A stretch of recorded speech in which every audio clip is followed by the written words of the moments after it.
Hey guys wait, তোমরা প্রথম এই সাউন্ডটা একটু শুনো। দরজাটা বন্ধ হয়ে যাচ্ছে, আমি ঢুকে যাই। আর না গাইস, এটা ছিল গতকাল রাতের সিন।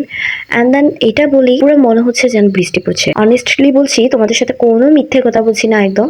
এটা ছিল গতকাল রাতে আমাদের 10টা 30-এর পরে জাস্ট বাতাসের আওয়াজটা, হ্যাঁ এতটা প্রবল ছিল, অনেক ভয়ঙ্কর ছিল। মনে হচ্ছিল যেন অনেক জোর বৃষ্টি হচ্ছে। আসলে বাতাসের আওয়াজটা এত বেশি ছিল, পুরো বৃষ্টির থেকেও বেশি আওয়াজ হচ্ছিল। সামনাসামনি তো একদম প্রচুর পরিমাণে আওয়াজ হচ্ছিল, যে আওয়াজটা কানে নেওয়া যাচ্ছিল না। তখন প্রতিটা বাতাসের সাউন্ডে জাস্ট আমাদের গায়ের কাটা দাঁড়িয়ে যাচ্ছিল। তো তোমরা দেখতেই তো পাচ্ছ, এখানে একটা পর্দা দিয়ে দিয়েছি, কারণ বাতাসের কারণে পুরো ঘর নোংরা হয়ে গিয়েছিল। এতটা পরিমাণ বাতাসের প্রবল যে বাইরের নোংরা পাতা সবকিছু এসে এখানে ভরে গিয়েছে, দেখতেই তো পাচ্ছ। রুম, এটা হচ্ছে ব্যালকনি, ব্যালকনির অবস্থা তো খুব খারাপ। তো যাই হোক, তোমরা দেখো যে বাইরে কত পরিমাণ বজ্রপাত হচ্ছে, কিন্তু একটু বৃষ্টি পড়ছিল না। জাস্ট আমি যখন বাইরে গেলাম তখন এই সিনটা একটু দেখো। আমি অনেক ভয় পেয়েছি, কারণ দরজাটা ঠাস করে বন্ধ হয়ে যাচ্ছিল, আর তখন ছিল না কারেন্ট।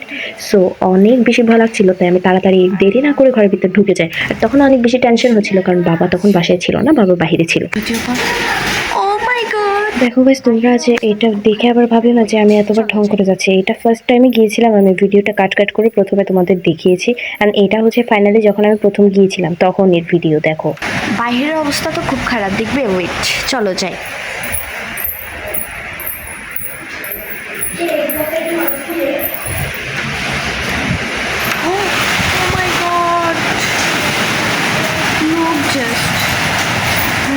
আওয়াজটা শুনো তোমরা, দরজাটা যদি অফ হয়ে যায় দেখো।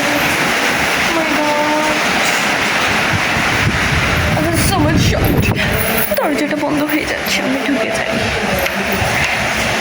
আর না, আমি এরকম বাতাসের আওয়াজ আর কখনো দেখিনি। এটা আমার লাইফে ফার্স্ট। আমি আর কখনো এত বড় বাতাসের আওয়াজ শুনিনি। এবং এরকম একটা মানে আমার সাথে কাণ্ড ঘটে, যেন মনে হচ্ছিল হরর ফিল্ম করছিলাম, যাতে দরজাটা ঠাস করে বন্ধ হয়ে যায়, আবার কেমন একটা যেন আওয়াজ করছিল। সো সব কিছু মিলে অনেক ভয়ঙ্কর ছিল গতকাল রাতটা। তো আর কাদের কাদের এলাকায় এরকম বৃষ্টি হয়েছে অবশ্যই জানাবে। So tata.